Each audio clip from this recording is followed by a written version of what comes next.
കാട്ടുമൂളം തണ്ടിലൂതും കാറ്റു പോലണഞ്ഞ പാട്ടിലേഴുമാസ്വരങ്ങളേറ്റു പാടി നിന്നു ഞാൻ.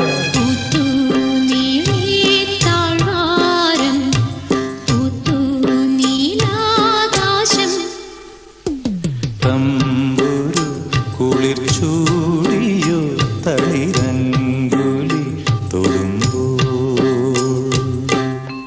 സിറിഞ്ചും ടെതസ്കോപ്പും மட்டும் பிடிக்க தெரிஞ்ச இந்த கையாலே என்னை வீண மீட்டடைச்சது. மருந்தும் மெடிக்கல் டேம்ஸும் மட்டும் உருவிட தெரிஞ்ச இந்த நாக்கிலே 7 ஸ்வரங்களையும் குடியிருக்க வச்சது. எல்லாமே என்னோட ருக்குத்தான், എൻ്റെ രുക്മിണി. അവളായിരുന്നു എൻ്റെ ഗുരു, എൻ്റെ എല്ലാം.